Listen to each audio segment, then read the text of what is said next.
Hello friends, I am Priyanka and you are watching Priyanka's teaching. Friends, today I am going to explain you lesson number 9 given in the book of class 8 James English Reader Silver Jubilee edition by Ratna Sagar. Friends, the title of the chapter is Older Than History. मतलब कि इतिहास से भी पुराना. So before starting the chapter, we will go through the get set. Please be with me and let's start. You are going to read about an American author's visit to Varanasi. ठीक है, one of the world's oldest continuously inhabited cities. ठीक है, हम जो है ये जो chapter पढ़ने जा रहे हैं, इस चैप्टर में हम एक अमेरिकन ऑथर के वाराणसी विजिट के बारे में पढ़ेंगे. जो अमेरिकन ऑथर है वो वाराणसी जो है आते हैं, और ये जो वाराणसी है हमारा, वो हमारे विश्व का सबसे पुराना एक ऐसा जगह है जहाँ पे लोग बहुत लंबे समय से रहते चले आ रहे हैं. The city is also one of the most culturally vibrant cities in India. और ये जो बनारस शहर है, ये हमारे भारत के भी सबसे ऐसे शहरों में से एक है जो बहुत ज़्यादा, जहाँ पे हमको कल्चर संस्कृति देखने को, अलग अलग वाइब्रेंट कल्चर्स देखने को मिलते हैं. It has been home to number of great personalities who have contributed to India's rich heritage. यहाँ पे बनारस जो है ऐसे बहुत से महान व्यक्तित्वों का जो है होम टाउन रहा है, होमलैंड रहा है, घर रहा है, जो कि हमारी भारतीय विरासत को जो है वो सुशोभित करते हैं. उसमें उनका बहुत बड़ा योगदान है.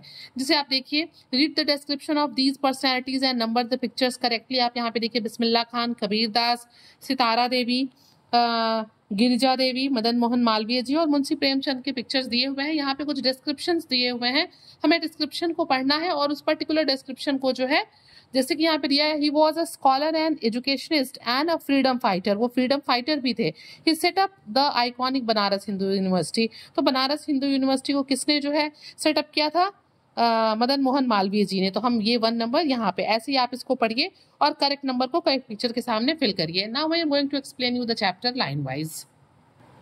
This is an extract from the book Following the Equator, A Journey Around the World, a travelogue by Mark Twain. ये जो हम extract पढ़ने जा रहे हैं, ठीक है, बुक जो है following the equator a journey around the world से लिया गया है, जो कि ये क्या है, यात्रा वृत्तांत है, ट्रेवलॉग है. किसका? मार्क ट्वेन का.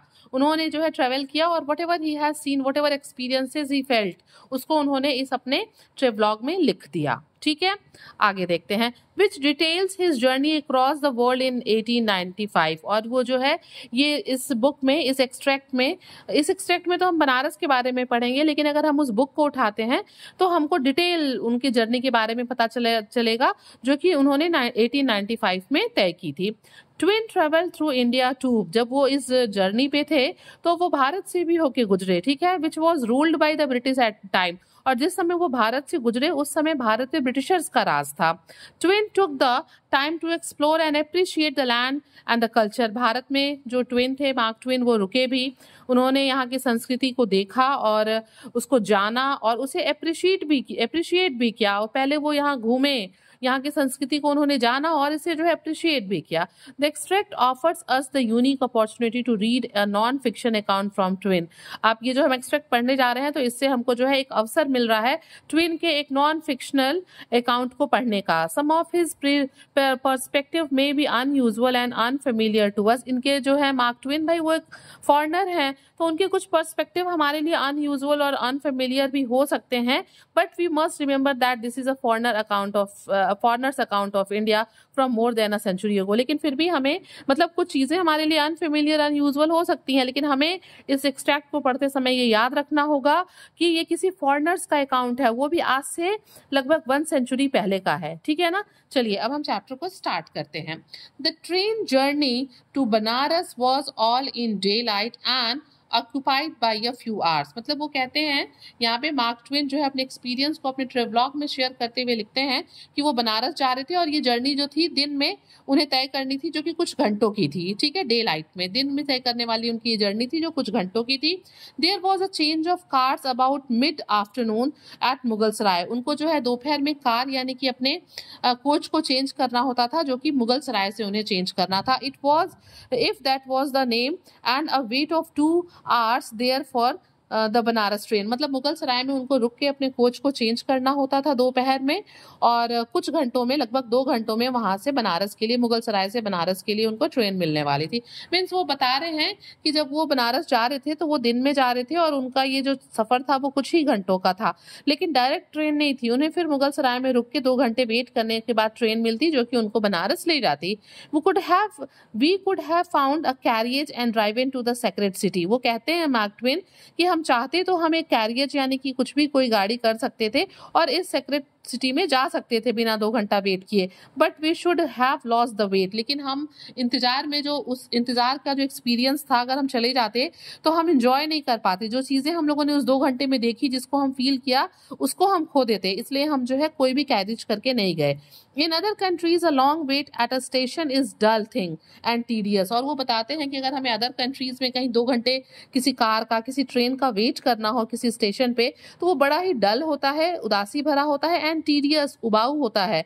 But one has to know right to have that feeling in India. लेकिन वो कहते हैं कि लेकिन हमारे यहाँ अदर कंट्रीज में ऐसा होता है, लेकिन इंडिया में ट्रेन का वेट करना स्टेशन पे, ये बिल्कुल भी इस तरह की फीलिंग आपको नहीं आएगी कि वो उबाऊ है, टीडियस है या फिर डल है। क्यों? देखिए, you have the crowd of people, the stir, the bustle, the confusion, the shifting splendours of the clothes. मतलब वो कहते हैं इसलिए क्योंकि जब आप स्टेशन पे बैठते हैं तो वहाँ क्राउड ऑफ पीपल, लोगों की भीड़ होती है, द स्टर, हलचल होती है, द बसल, धक्का मुक्की होता है, द कंफ्यूजन, इतना वहाँ पे भीड़ भड़ाका होता है, and the shifting splendors of clothes, dear me, the delight of it, the charm of it and beyond speech। और वो कहते हैं कि लोग अलग अलग तरह के अच्छे अच्छे कपड़े पहन के इधर उधर जा रहे होते हैं, और मेरे लिए तो ये चीजें, मुझे द डिलाइट ऑफ इट, इसकी जो खुशी है, इसका जो चार्म है, इसको मैं खुद अपने वर्ड्स में भी एक्सप्लेन नहीं कर सकता, ये शब्दों से परे है। मीन्स वो बिल्कुल भी वहां 2 घंटे स्टेशन पे बोर नहीं होते हैं, क्योंकि वो ये सारी चीजें उनको फैसिनेट करती हैं। The 2 hour wait was over too soon. और ये 2 घंटे का जो वेट था वो जल्दी ही खत्म हो जाता है। ठीक है, आगे देखते हैं। We were still outside of the great city when we reach the hotel. और भाई कहीं भी हम जाते हैं तो वहां हमारा घर तो होता नहीं है, तो हमें होटल में रुकना होता है। तो यहाँ पे आगे मार्क ट्वेन बताते हैं, we were still outside of the great city, कि हम सिटी के बाहर निकलते हैं। When we reach the hotel, हम एक होटल में पहुंचते हैं। It was a quiet and home like house. ये जो होटल है ये बिल्कुल शांत और घर की तरह एक जगह है। इनवाइटिंग एंड मैनिफेस्टली कंफर्टेबल, ये बहुत ही अच्छा है, इनवाइटिंग है। मीन्स ये जो होटल है वो बड़ा ही इनवाइटिंग है, हमें इनवाइट कर रहा है और पूरी तरीके से कंफर्टेबल है। ठीक है, अगर हम साफ साफ कहें, मैनिफेस्टली कहें, प्रकट रूप से कहें, स्पष्टता कहें, तो बड़ा ही आरामदायक है। But we like it annex better. लेकिन हमको जो है एनेक्स, मतलब जो नेक्स्ट वाला जो है, वो वाला नहीं जो होटल हमने देखा, extension of an existing building, हमें दूसरा वाला एनेक्स, दूसरा वाला जो था वो ज्यादा बेटर लगा। एंड वेंट थीथर, और हम वहां चले गए, वहां गए। थीथर मतलब देर, हिथर एंड थिथर होता है ना, वही है ये, हम वहां गए। इट वॉज, दूसरे वाले में गए, ये पहले वाले में नहीं रुके। It was a mile away, वो वहां से 1 मील की दूरी पे था। Perhaps and stood in the midst of the large compound, ये एक बिल्कुल बड़े से कंपाउंड के बीच में जो है खड़ी एक मतलब बिल्डिंग थी, जगह थी जहां हमें रुकना था, जो हमें पसंद आया था। And was built bungalow fashion, और ये एक बंगलो फैशन में बना हुआ था। Everything on the ground floor and अ बरामदा ऑल अराउंड, सब कुछ है, जो कुछ भी उसमें, चाहे जो भी कमरे हो, चाहे वेटिंग एरिया हो, चाहे जो कुछ भी था, वो सब ग्राउंड फ्लोर में था, और उसके चारों तरफ बरामदे बने हुए थे।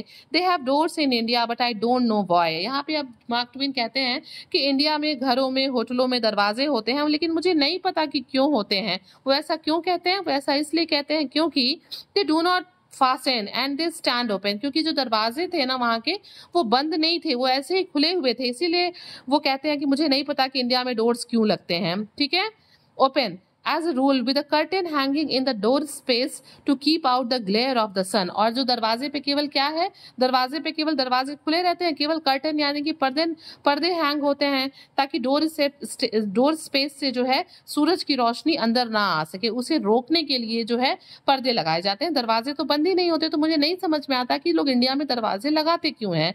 There was one tree in the compound and a monkey lived in it। और ऑथर जो है उस जगह के बारे में और अच्छे से एक्सप्लेन करते हुए कहता है कि वहां पे कंपाउंड में एक पेड़ भी था जिसपे एक मंकी रहता था। There was a softly creaking well close by, और वो बताते हैं कि वहां पास में एक कुआं भी था, वेल, जिसमें से एक बहुत धीरे क्रीक का साउंड भी निकलता था। And a couple of oxen drew water from it by the hour superintended by 2 Indians, कि वहां पे जो है कुएं से 2 बैल जो है उसमें से कई घंटे से क्या कर रहे थे, पानी निकाल रहे थे, और उसकी किसकी देखरेख में, 2 इंडियंस की देखरेख में उस कुएं से बैल पानी निकाल रहे थे, और उसी की वजह से उस कुएं से क्रीक की साउंड निकल रही थी। The tree and the well were the only scenery, and so the compound was soothing and lonesome and satisfying place and very restful after so many activities. और यहाँ पे मार्क ट्वेन बताते हैं कि the tree and the well were only scenery, कि वहां पे देखने लायक जो दृश्य था वो केवल पेड़ था वो और कुआं था, और वो जो पूरा कंपाउंड था वो बड़ा ही आरामदायक, शांत, बड़ा ही संतुष्ट करने वाला, और आफ्टर ऑल बहुत ढेर सारी एक्टिविटीज के बाद बड़ा ही क्या था, रेस्टफुल, आरामदायक था। There was nobody in the bungalow but ourselves, वहां पे वो बताते हैं मार्क ट्वेन कि हमारे अलावा उस बंगलो में और कोई भी नहीं था। The other guest were in the next one, जो दूसरे गेस्ट थे वो दूसरे वाले मतलब बंगलो में या बिल्डिंग में रहे होंगे। Where the table d'hote was furnished, जहाँ पे क्या था जो है, टेबल एच हॉट का मतलब होता है a menu where multiple meals are charge at a fixed pay price, मतलब सारे लोग वहां पे थे, हो सकता है खाने गए हो या किसी काम से गए हो, मतलब उनके अलावा, मार्क ट्वेन के अलावा वहां पे और कोई भी नहीं था। ठीक है। A body could not be more pleasantly situated. Each room had the, मतलब वो कहते हैं कि इतना आराम से रहने वाला और कोई भी जगह नहीं था जहाँ इतने आराम से रहा जा सके। Each room had customary bath attached, मतलब हर कमरे से जो है एक अटैच जो है एक कस्टमरी बाथ था, एक बाथरूम था, जो कि रूम 10 and 12 फीट स्क्वायर, वो जो रूम था 10 से 12 स्क्वायर फीट का वो कमरा था, with a roomy stone paved pit, जिसपे कि पत्थर का एक पत्थर लगा हुआ, पत्थर पेव किया हुआ एक गड्ढा था, एंड एबंडेंस ऑफ वाटर, जिसमें बहुत ढेर सारा पानी था। Banaras was not a disappointment, वो बताते हैं कि वहां पे जाना मेरे लिए निराशाजनक नहीं रहा, क्योंकि मैंने चीजों को बहुत एंजॉय किया। It justified its reputation as a curiosity, मतलब ये जो बनारस था ना, वो अपने रेपुटेशन को, अपने सम्मान को जस्टिफाई कर रहा था। ठीक है, अगर हम कहें कि वो बड़ा अच्छा जगह है तो अपनी चीजों से वो इस बात को जस्टिफाई कर रहा था। ठीक है। It is on high ground and over Hanks a great curve of the Genghis. ठीक है, यहाँ पे मार्क ट्वेन बताते हैं कि ये जो बनारस है वो एक ऊंचे ग्राउंड पे सिचुएटेड है और गंगा के कर्व पे है। ठीक है, ओवर हैंग्स मतलब वहां पे स्थित है, लटका हुआ नहीं, वहां पे स्थित है गंगा के ग्रैंड कर्व पे, घुमाव पे। It is a vast mass of building compactly crusting a hill, मतलब ये जो है वहां पे बहुत ढेर सारे वास्ट मतलब बिल्डिंग्स का जो है झुंड है गंगा के पास, compactly crusting a hill and encloven in all directions by intricate confusion of streets, मतलब चारों तरफ सड़कें हैं, इसकी जो ऊंचाइयां हैं वहां पे भी घर बने हुए हैं, हर तरफ पतली पतली गलियां हैं, क्लोवेन मतलब डिवाइडेड, इसकी जो ये पूरा बनारस जो है पतली पतली अलग अलग दिशाओं में छोटे छोटे कंफ्यूजिंग स्ट्रीट्स में ये जो है डिवाइडेड है। Tall, slim minarets and beefagel temples spires rise out of it.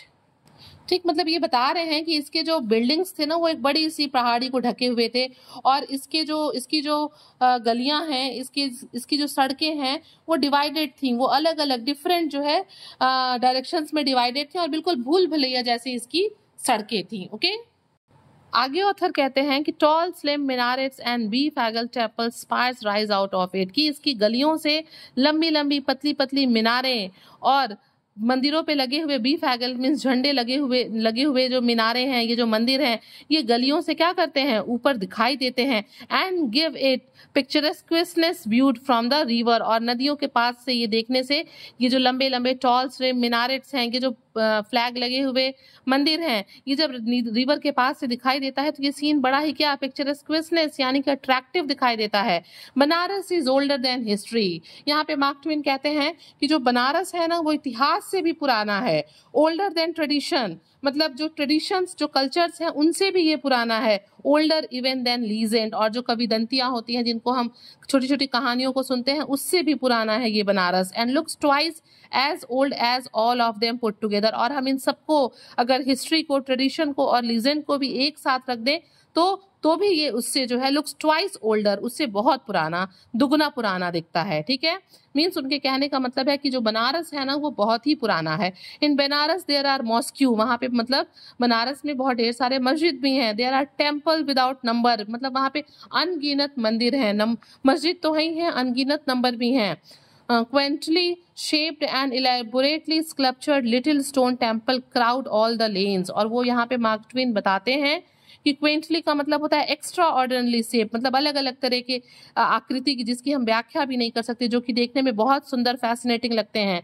And elaborately sculptured little stone, और पत्थर से बने हुए गढ़े हुए मंदिर हैं, ढेर सारे मंदिर हैं हर सड़कों पे। The Ganges itself and every individual drop of water in it are temple. और बड़े ही सुंदर तरीके से मार्क ट्वेन इस बात को डिस्क्राइब करते हुए कहते हैं कि गंगा खुद और इसके पानी का एक एक बूंद जो है वो क्या है, वो खुद में एक मंदिर है। Banaras is the sacredest of the sacred cities, और सभी पवित्र सिटियों में से जो सबसे पवित्र है वो है बनारस। मतलब बहुत ही अच्छे से जो मार्क ट्वेन है वो इसकी सीनिक ब्यूटी को, इसके प्योरिटी को, इसके सीक्रेटनेस को, ठीक है, इसके टेम्पल्स को, इसके मॉस्क्यूज को, इसके फ्लैग लगे हुए टेम्पल्स को, इसके मिनारेट्स को बहुत अच्छे से डिस्क्राइब करते हैं।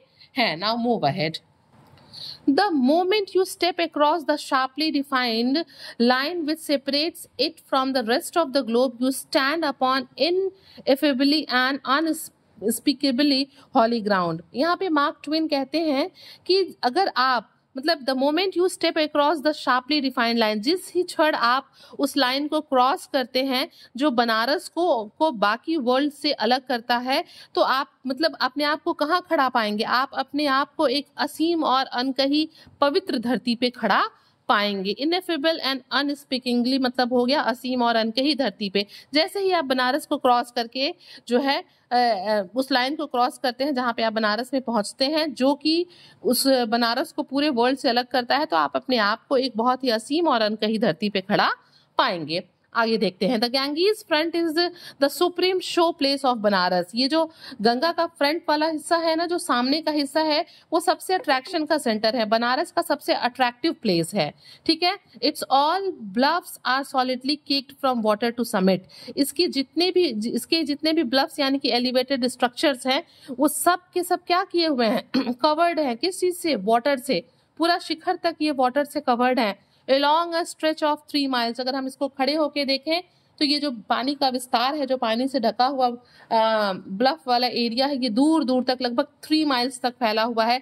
With a splendid jumble of massive and picturesque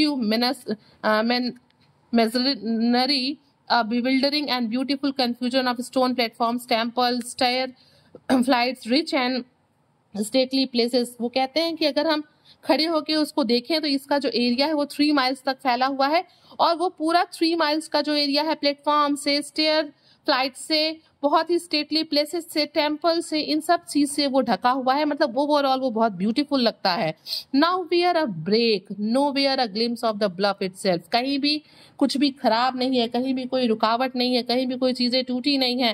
and nowhere a glimpse of the bluff itself, और कहीं भी कोई चीज जो है एलिवेटेड या ब्लफ वाला एरिया झलक आपको देखने को नहीं मिलेगा। All the long face of it is completely walled from sight by the cramped perspective of platforms। अगर इसके आसपास का all the long face of it is completely walled, इसके चारों तरफ आसपास जो भी एरिया है जो दीवारों से घिरा हुआ है, अगर आप उसको देखते हैं, this cramped perspective of platforms showing stairways, sculptured temples, majestic palaces, softening away into the distances। मतलब क्या है, अगर आप उस जगह को देखते हैं ना, तो आपको ये सारी चीजें जो बताया गई, stairways, sculptured temples, majestic palaces, बड़ी बड़ी बिल्डिंग जो है, महल जैसे घर जो है, ये सब आपको देखने को मिलेंगे। ठीक है, softening away into the distances मतलब यही चीजें दूर दूर तक फैली हुई हैं, जो मैजेस्टिक प्लेसेस हैं, स्कल्पचर्ड टेम्पल्स हैं, स्टेयरवेज हैं, ये दूर दूर तक फैले हुए हैं। And there is movement, motion, human life everywhere and brilliantly costumed. और अगर आप बनारस के घाट पे, उसके किनारों पे बैठते हैं, तो आपको दूर दूर तक क्या है, लोगों के मूवमेंट्स दिखाई देंगे, गति दिखाई देंगी, लोग आ रहे हैं, जा रहे हैं, हर तरफ लोग दिखाई देंगे। एंड ब्रिलियंटली कस्टम्ड, अच्छे से कपड़े पहने हुए सजे धजे लोग दिखाई देंगे, उनकी संस्कृति दिखाई देगी। दे stream in rainbow up and down the lofty stairs and massed in metaphorical flower garden on the miles of great platform at the river's edge। अगर वो कहते हैं कि अगर आप बैठ के वहां पे नदी के किनारे से देखें तो सीढ़ियों पे ये जो अलग अलग तरह के कपड़े पहन के आते जाते लोग हैं, जब वो ऊपर नीचे अप डाउन द लॉफ्टली स्टेयर्स, जब वो सीढ़ियों से ऊपर नीचे आते हैं तो मानो कि कोई रेनबो हो, क्योंकि उनके कपड़े अलग अलग कलर के होते हैं। And massed in metaphorical flower garden, वो बिल्कुल ऐसा लगता है कि फूल की क्यारियां हैं। On the miles of great platform, जो किनारों पे प्लेटफॉर्म पे लोग इतने अलग अलग तरह के कपड़े पहन के चलते हैं कि मानो वो रेनबो की तरह लग रहे हो, फूल की क्यारियों की तरह लग रहे हो नदी के किनारों पर। We made the usual trip up and down the river, वो कहते हैं कि हम जो है साधारण सी ट्रिप लेते, हमने साधारण सी एक ट्रिप ली।